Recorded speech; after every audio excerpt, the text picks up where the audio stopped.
today, we are honored to be celebrating the war dogs and their handlers and veterans from Luke Air Force Base. We also realize that we have many members who have family members currently serving. We thank them for their service as well. And at this time,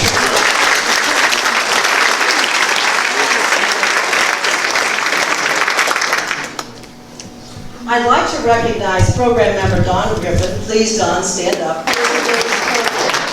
Thank you for your work on our behalf, Don. Also, none of today's programs would have been possible without the contributions of two key Sedona women. Former Sedona Women board member Judith Patton, Colonel, retired, U.S. Air Force Reserve, former Commander of Reserve Medical Forces, Luke Air Force Base, and Terrie Frankel, the only lifetime Honorary Commander at Luke Air Force Base. Yeah.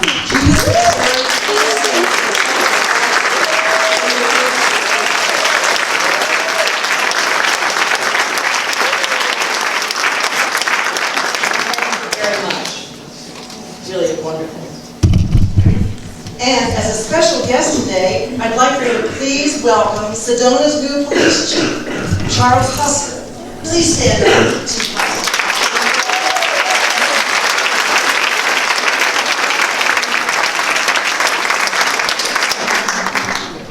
Okay, you ready? Yes. Okay. To get us started, I'd like to introduce today's musical guests and MC, Tom and Shondra. They will be performing a song written by our own Terrie Frankel and Fred Shin, Here's to You, Red, White, and Blue. Now please welcome Tom and Shondra to the stage.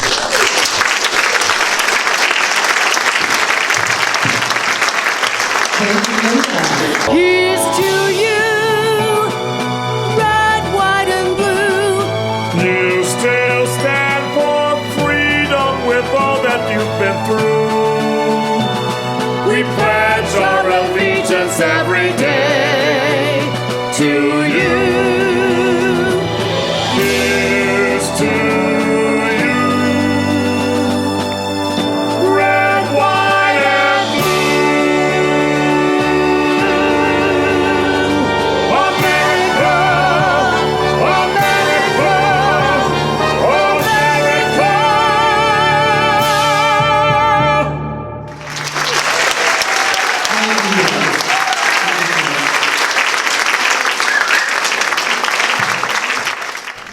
You know, I don't know if you know the story a little bit about the connection between the military dogs, the statues here, and Sedona. So I'm going to give you a little bit of a story here, just a little one. First of all, the military sculptures that are here, military dog sculptures that are here in Sedona, all started with Linda Brecher. Linda, please stand up. Give her a big round of applause. Linda and her husband, Alan, commissioned a sculpture of a military dog to be placed in the Verde Valley Military Park in Cottonwood.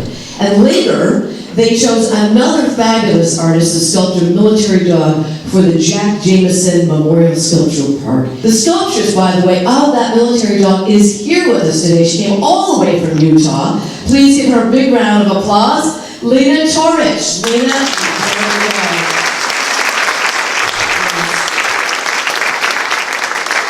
Terrie Frankel commissioned Lena to sculpt two military dogs at Luke Air Force Base. So there's two more over there. And if you're down at the City Hall here in Sedona, you will find another sculpture of a police dog thanks to the generosity of Linda and Al Brecher. Give them a big round of applause. Thank you, Terrie, Linda and Alan. Thank you so much. You've done to honor the military dogs and the police dogs so much. So now we're going to get on with our program. We've got a video for you. It's 2.5 minutes. You're going to love this. So let's take a watch right now. I'm Technical Sergeant Jessie Keller with the United States Air Force, and this is my partner, K9 Chrach. From the early age, I did not know I wanted to join the military. I wanted to go to college, and my main thing was really to work with animals. Being a female can be very challenging when in the military, and a lot of times in what we will call male-dominated jobs. They put me through challenges that really shaped my strengths as a female, and I was accepted as one of their brothers, so I wouldn't take any of those away. I served in the United States Air Force. I did 13 years active duty, and I'm currently going into the reserve program, and I'll probably be going back on active orders as well. I've been deployed 7 times in all combat locations. My first 5 were to Iraq, and then my 2 trips to Afghanistan, I was a dog handler, where I actually got to lead infantry units downrange, looking for explosives, looking for suspects, any kind of enemy activity. I've had a lot of job titles being in the military, but I have to say the best and the most dearest to my heart was being a dog handler. To work with animals is probably the most rewarding job that you can ever have. It's a job that many people probably can't understand unless you've had a dog actually save your life. Some of the things that we train our canines to detect are narcotics as well as explosives. One of Chrach's biggest accomplishments was when he was assigned with Staff Sergeant Stephen Bruner. He was assigned to a lot of special forces units, and he went out on a lot of combat patrols and located about 5 IEDs, improvised explosive devices. This dog basically not only saved Bruner, who was a good friend of ours, he also saved the team behind him and the teams behind that. And if it wasn't for them finding him, then we wouldn't be here today. As terrorist activity gets more and more upgraded, it gets harder, and we have to adapt to that. And sometimes it's just the luck of the draw. And so every day I knew that I might not come home. And so that makes you think a little bit differently, and you take things a little bit lighter in life. If I could give any kind of advice to the youth of America, it would be teamwork, and to continue to learn and don't stop. Find something you're passionate about and move forward, even if you're the worst at it. If you have heart to do something, you'll find a way. I was probably one of the worst handlers, and I was probably told it a couple of times, and I was like, I don't know if this is for me. But in my heart, this is what I wanted to do. If you're scared of it, that's okay. That's what everyone is. No one goes into anything and becomes the president or does these crazy jobs without being scared a little bit. Let's give a rousing welcome to Jessie Keller and K9 Almond.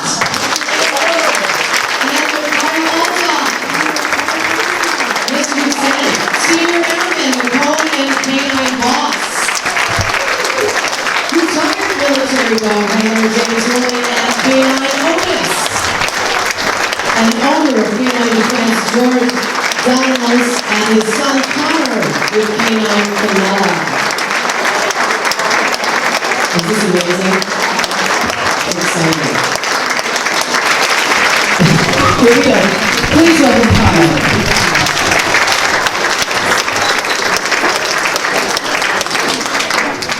Before I get started, I'm going to share some information about some working dogs from Vietnam. Vietnam working dogs were classified as expendable equipment, so they were left behind despite their handlers' approval. Out of the 4,900 dogs, only 204 returned home. 230 were killed in action. So the remaining 4,600 dogs were euthanized. So, a little over 200 dogs came home, so there's more people in this room that came home than those dogs. But in 2013, the K9 Members of the Armed Service Act was signed and reclassified military working dogs from equipment to K9 members of the armed forces. They ensured all military working dogs would be returned to the United States.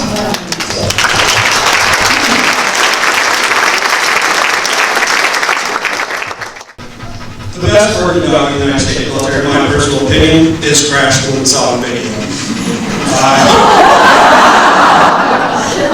So he was the best. That's Rock. That was the one I had right before him. But that dog, Rock, he taught me a lot about fairness and teaching dogs. If Rock didn't think you were fair, he would bite you. So we came to an understanding. I stopped putting my body parts in his mouth. He stopped biting. And I learned to be a lot better trainer, which helped me shape Chrach. In 2009, Chrach came to Luke Air Force Base. I got to pick him up, and we started day one. He's by far the smartest, hardworking dog I've ever met. A little bit about me: I got out in 2013, and then in 2016, Chrach finally got to retire, and I got to adopt him. So I got to bring him home.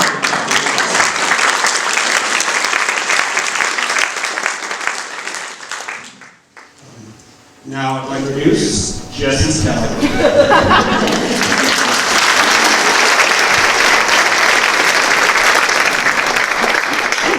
First of all, I just want to say thank you guys so much for coming. I really appreciate this opportunity. This is Terrie Frankel, the woman I got to meet yesterday. This is a girl power group.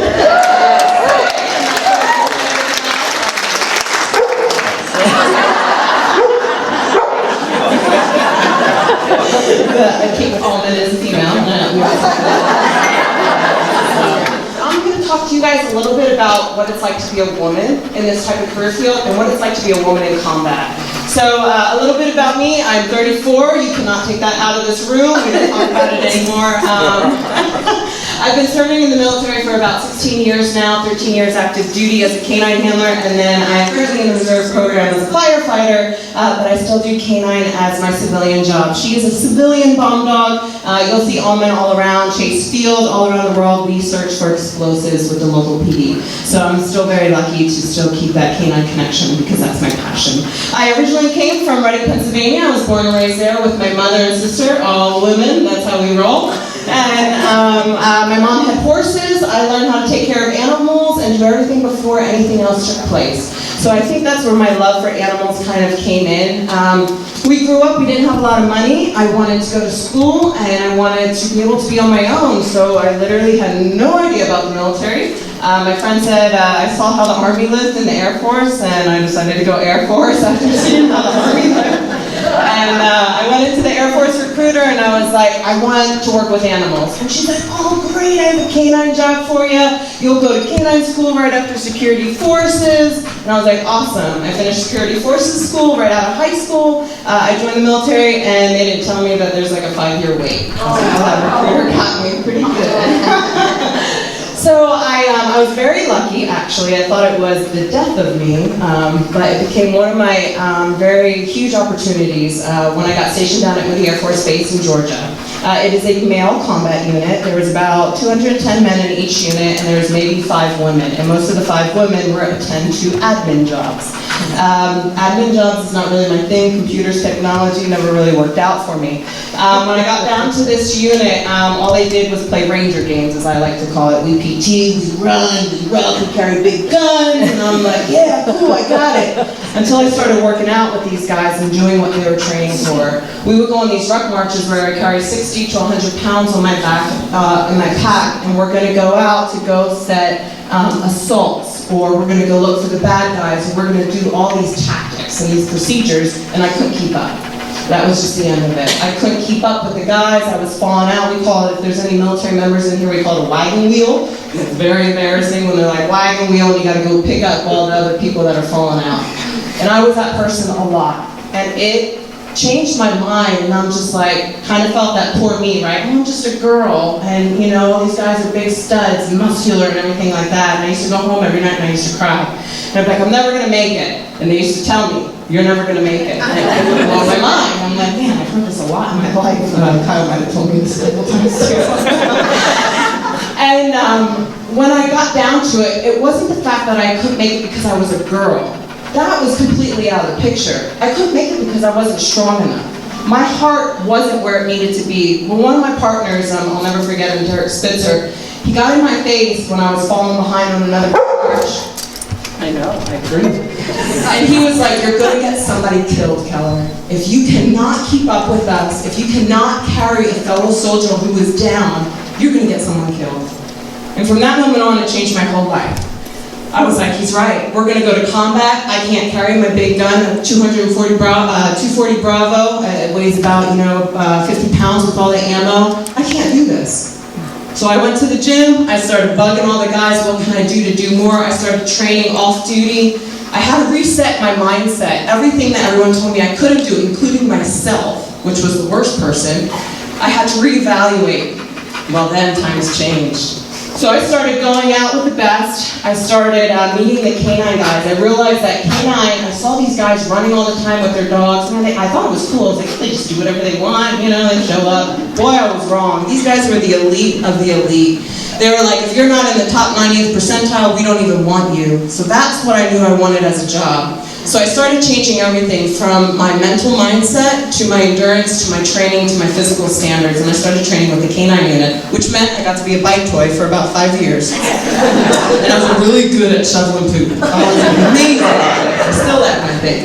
And so I started doing all this training with the K9 unit, and they really told me, okay, it's one thing to just be combat and leading and carrying your gun and being a radio operator and being a patrolman, but when you're a K9 unit, guess what you're doing? You're leading these guys, and you're the first man to save everybody's life. So now, you're not just this average Joe going out looking for explosives in the bad guys, you are now running the entire unit. Which again changed my mind. So that started my whole path into my new K9 world. Moody really set me up. They gave me lots of opportunities. While I was at Moody, I deployed 5 times in all combat roles to Iraq. I actually led the first and only all-female combat patrol under Colonel Palmer. We experienced everything from getting shot at. We located 2 IED devices that should be dead with a girlfriend of mine because they were detonated it as we were finding it. And luckily I had a truck with me that has this SSBJ, which is a cell phone blocker. And luckily because of the tactics that my fellow teammates taught me, we were safe because I brought my vehicle up to guard us. I've been through some really crazy stories. But I would never be where I am today if it wasn't for my fellow teammates. And the fact is, all my teammates are mostly men. I don't work with a lot of women, so this is very intimidating. I don't see that. But I was so fortunate that the men in my group were so honest with me, and not just because I was a girl. That has gone out of my whole life entirely. Someone can say something because you're a girl and they get looked at differently, but my teammates looked at me as a boy, as a soldier, as if I have to pick up this, you have to pick up it. And it didn't always work the same way. The way that my friends here might be able to pick it up, Kyle might just be able to throw it over his shoulder. I might have to learn a different way on how to do that. And that came in with our dog carriers. Chrach was a big boy. And so I had to be able to carry him along with my pack, which I carried about 210s of ammo with a long gun rifle, as well as a handgun. Now I have a 60-pound pack, now he's saying, hey Jess, pick up that dog. And I was like, are you crazy? And Kyle would be like, no. And his face always stays stern the whole time. And I learned that this was a lot. This was a big job. But if I didn't learn how to get better at it, if I didn't take away that girl card and just say I'm a soldier and I want to be a good teammate, and I don't want to be a weak link. I don't want them looking back like I got to carry Keller's weight. And that changed my mindset. So Moody taught me a lot about combat. I realized I really liked it. I liked testing my capabilities, and I liked that my teammates could say, hey, we want her on our team. That was the biggest pride in me when my guys were like, no, we want Keller. And I was very honored. But I wasn't technically a K9 handler yet there. When I went to school through Moody, and then I came to Luke. And boy, did my eyes open up. The first day I show up to work, they're like, hey, we have Wednesday night training. I'm like, cool, yeah, I'm ready, let's do it. And they're like, okay, just show up in just normal clothes. I show up, and Kyle and his friend, my other trainer, Justin Kitts, they put me in a trash can. And I'm like, okay, I get stuck in the trash can. They're like, don't move. Got it. Here comes Dingo. Dingo comes running down the hall and he's trying to eat, and then he gets the trash can lid open. And they're like, oh, she's probably going to get bit. And they're all laughing. They're like, this is great. You handler. She's real high. And I was like, what in the world? And Kyle's like, hey, Jess, do me a favor. Run down that hall and just don't look back. So I run down this hall, and I'm like, well, here comes Chrach. So Chrach was with Kyle, and we're doing a muzzle attack where they put these muzzles on these dogs, and we wear no gear. So I go running down this hallway, having no clue what's about to happen to me after I now got out of a trash can where I almost got eaten alive. And now this bigger dog comes after me, and I go flying into a Coke machine bottle. I mean, I leap about 6 feet in the air, Chrach is attacking me, and they're just like, let it happen. So I learned by error. And that was my really first big encounter with my new trainer, Kyle Alltop, and Judith Patton. So needless to say, I would never tell them, but I went home and I was like, what have I gotten myself into? These dogs are crazy, they're scary, they're intimidating, and the handlers are just as bad. And what I didn't know is that I was going to become a part of even a bigger family of the K9 world. And if you all have pets, how many of you have pets? You all love them like partners, right? And their family and everything like that. but have you ever had a pet save your life? Or go in and day out, where you have to trust this dog to be there to save your life and the people behind you. Where we say, hey, trust the dog. That was a really hard comment for us, because we're always like, oh, is our dog right? You know, it could be wrong. These dogs became our partners. So here I have a partner now who we've got to work together, and we don't speak the same language, which you're going to see a little bit today too. And we have to understand each other, tail wags, certain movements, and now I have to say, oh my God, there's an explosive up here. Also what this dog is doing now, I have to make this adjustment and say, well, this is what I have to do as a handler. So when we became a part of this world, it was a wholly unique world of brotherhood and sisterhood that I have never, ever experienced. As we work as handlers, you would think, oh, it's just you and your dog, right? It's not where it comes in. I needed all the help from my fellow partners to help me to get to where I was. We had other agencies, like you're going to see George here earlier, come in and show us like, hey, these are old school tools, times are changing, war's taking over, we need to adapt to this. And if it wasn't for my fellow teammates, I would never be to where I am now. Learning, being pressured, being told that, hey, you're not doing so good, you're not really the best right now. And I would have to come in over and over and over again and learn. And what I learned was a lot of people in this career field, you get told a lot of things like you can't do it, the dog doesn't look good, but they would lose their passion.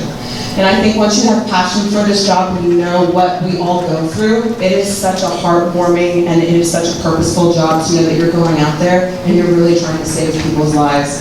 I deployed twice to Afghanistan. I had an older dog, Oscar, who passed away, unfortunately. We did get blown up in a tank shortly after that. He was retired out, and then he did pass away probably within a year.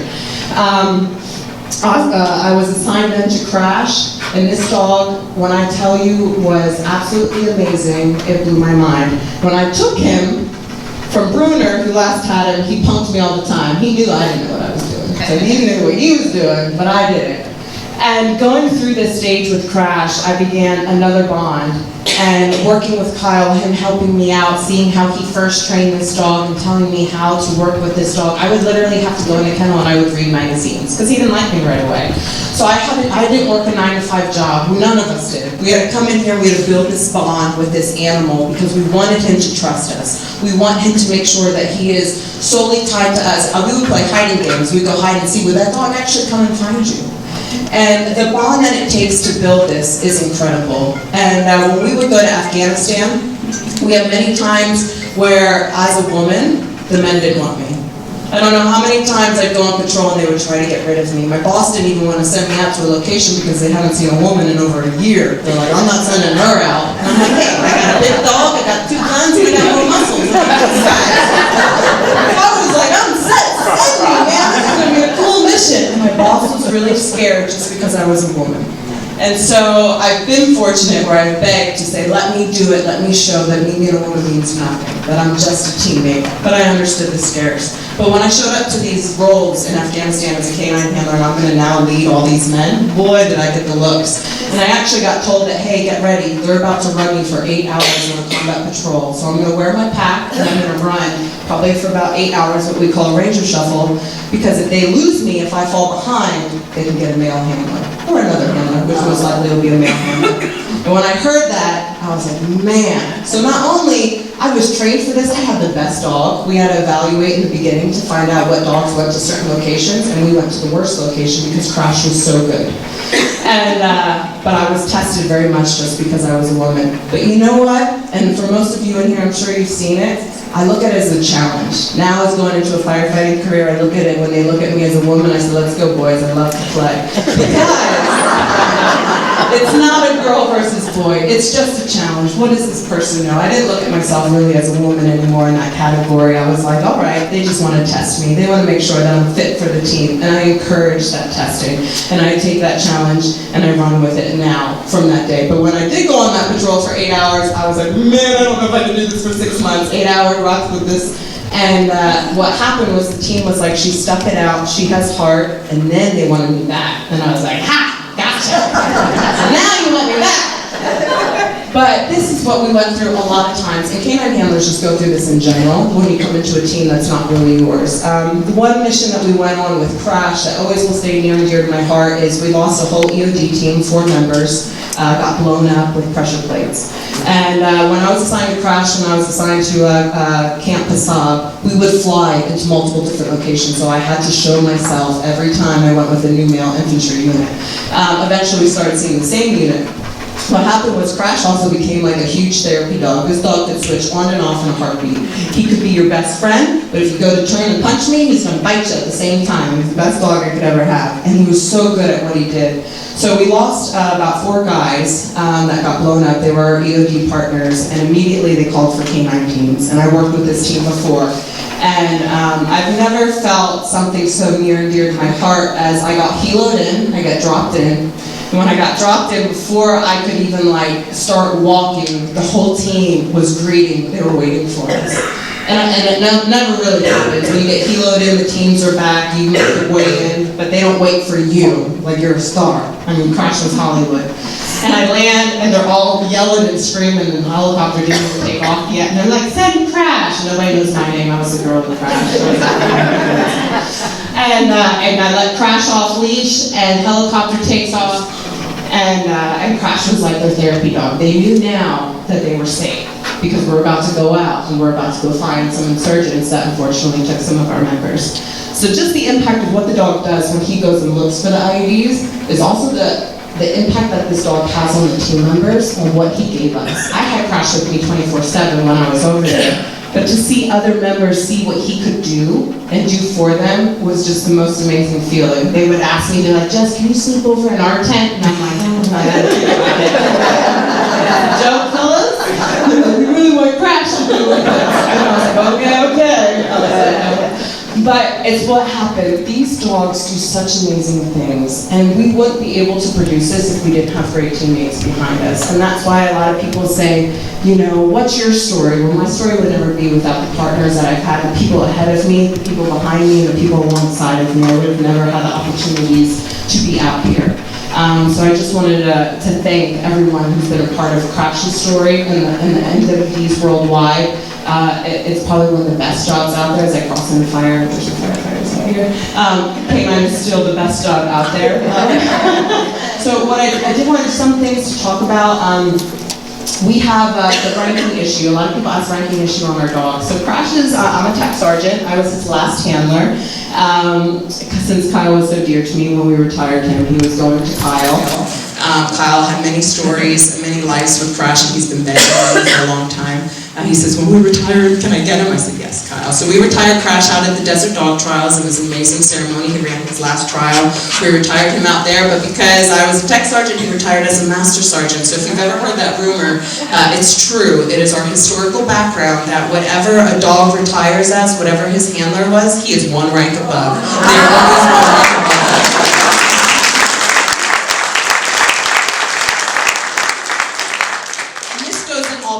So as you see Air Force here, Air Force, Army, Marine Corps, Navy, we all work together. I have actually lived more of an Army life than an Air Force life.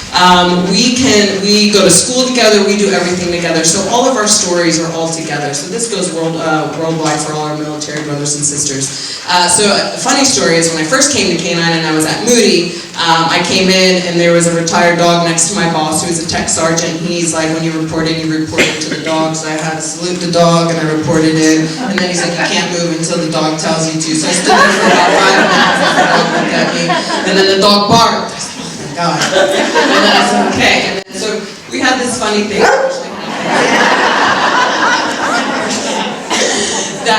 that takes place. And the reason why these dogs are ranked up above us is because they really do the work. We really are the leash holders. We will imprint them, we will teach them, but really they do all the work and then we just follow behind. So anytime these dogs pass, I mean, it's broken heart to us. And like Kyle said before, back in Vietnam, when we weren't able to bring these dogs back, we don't know how these members got with it. To leave the partners over there basically to die. We still now have a project called the Dogs Project. We do a lot of stuff with our history. We wouldn't be where we are today if it wasn't for our history of our Vietnam handlers and the World War II handlers. And we try to show respect to them all the time because of what they went through. And we have a monument now that's down at Lackland, dedicated to all military working dogs. We actually wanted it down there instead of up in Washington, D.C. And to now, where we're at, where we can retire our dogs, they can come home, they can live a life, and they can live with us, is what we've been looking for. So I really appreciate you hearing us out, hearing our stories, paying respect. We have a statue of Chrach, thanks to Miss Lena Toritch, who is here. Where is she at? In the audience, she is right here. She is amazing.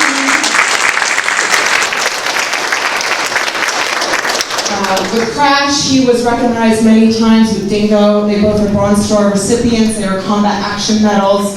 They have located numerous amount of devices and saved numerous amount of lives. Because of that, and their story getting out, working with Miss Terrie Frankel, who has been an amazing woman for, I think she's like my grandmother, I call her all the time.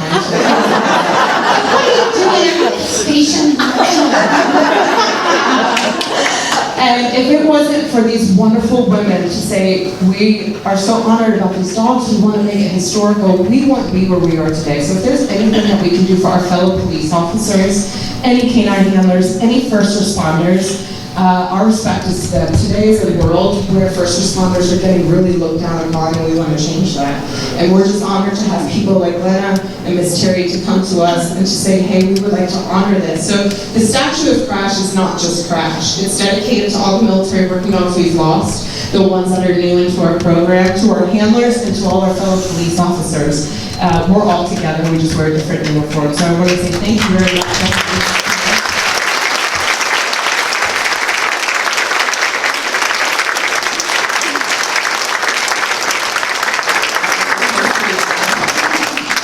So what I would like to do is I'm going to actually introduce you to two of my friends. Well, 3, 4, all of them here. But right here we have Boss. So Boss is a military working dog. He is actually stationed at Luke, but this is Senior Airman McHone. Senior Airman McHone is also new. He came from tech school a couple months ago. Boss is a newer dog. He is a German Shepherd. How old is he, McHone? He's 6 now. What we're going to do is take some of the other dogs back there. We're going to bring out George from K9 Defense here. He's a great friend of mine. He brought his son, his poor son. And he's not really my son. I'm too young for that. Yeah. And then you're going to meet Kanela. And Kanela is a woman dog. So of course we had to bring her out, and she is one of the toughest little cookies I've ever met.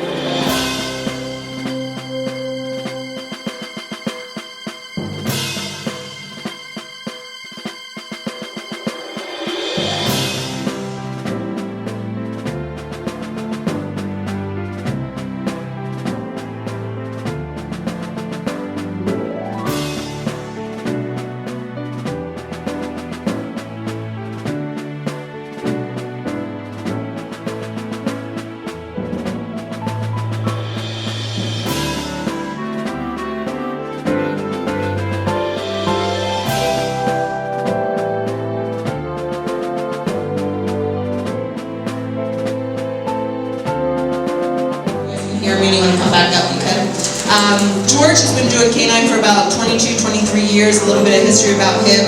He's Greek, he trains dogs in all different kinds. Some of our dogs are German, Dutch that come from him. He works with our local police department, Maricopa County, Glendale PD.